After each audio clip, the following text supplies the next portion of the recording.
అందుకనే తెలంగాణ ఫస్ట్ అనేటువంటి ఆలోచనతో ఈ నిర్ణయం తీసుకోవడం జరిగింది. ఒకసారి వెనుకకు తిరిగి గుర్తు చేసుకుంటుంటే కాంగ్రెస్ పార్టీ ఎన్నికల చిహ్నం జోడెద్దుల బండి, మొదటి జనరల్ ఎలక్షన్. ఆనాటి నుండి ఈ కుటుంబానికి అంతకు ముందు కూడా చెన్నారెడ్డి గారు నాన్నగారు స్వాతంత్రం రాకముదటి నుంచి కూడా కాంగ్రెస్ పార్టీతో చాలా దగ్గర సంబంధం ఉన్నటువంటి వ్యక్తి. జోడెద్దుల గుర్తు తర్వాత 69లో కాంగ్రెస్ స్ప్లిట్ అయిన తర్వాత ఆవు దూడ సింబల్ వచ్చింది. తర్వాత 1978లో ఐ కాంగ్రెస్గా ఏర్పడినప్పుడు ఇప్పుడు ప్రస్తుతం ఉన్నటువంటి చేతు గుర్తుతో కూడా కాంగ్రెస్ పార్టీ ముందుకు పోయింది. చేతు గుర్తును ఎంపిక చేసే దాంట్లో నాన్నగారి పాత్ర చాలా ఉంది. ఆ రోజు ఏ గుర్తు అయితే బాగుంటుందని ఇందిరాగాంధీ గారు ఉన్నప్పుడు పక్క నుండి చేయి గుర్తు చూపించారు.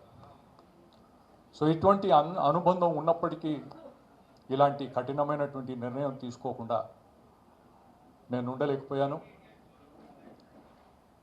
ఎమర్జెన్సీ తర్వాత ఇందిరాగాంధీ గారు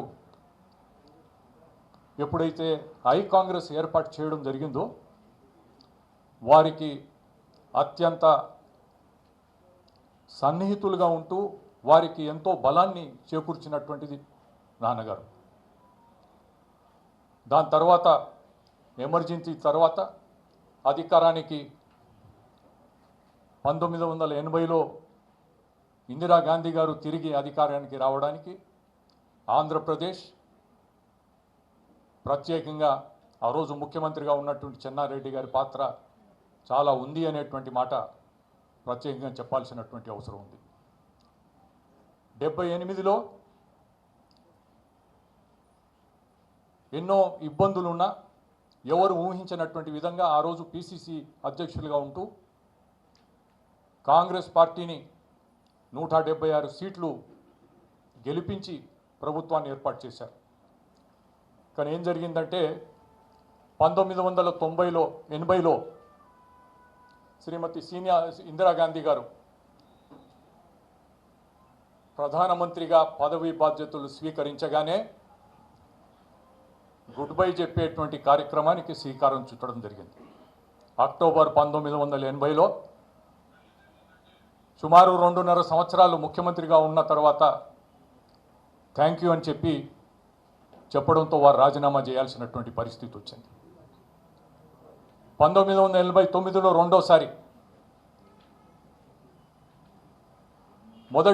మొదటిసారి ముఖ్యమంత్రిగా తొలగించిన తర్వాత ఎన్టీ రామారావు గారు తెలుగుదేశం పార్టీ ఏర్పాటు చేయడం, ప్రభుత్వాన్ని ఏర్పాటు చేస్తూ చాలా బలంగా వ్యవహారం చేసినటువంటి ఎన్టీ. హాయ్ ఫ్రెండ్స్, మా టుడే టుమారో యూట్యూబ్ ఛానల్ చూస్తున్నందుకు చాలా థ్యాంక్స్. మరిన్ని లేటెస్ట్ వీడియోస్ కోసం వెంటనే సబ్స్క్రైబ్ చేయండి. అలాగే ఈ బెల్ ని కూడా రింగ్ చేసేయండి. మా నోటిఫికేషన్స్ అన్ని మీ మొబైల్లో వస్తాయి. అలాగే మా వీడియోస్ మీకు నచ్చితే లైక్ చేయండి, షేర్ చేయండి, నచ్చకపోతే కామెంట్ చేయండి.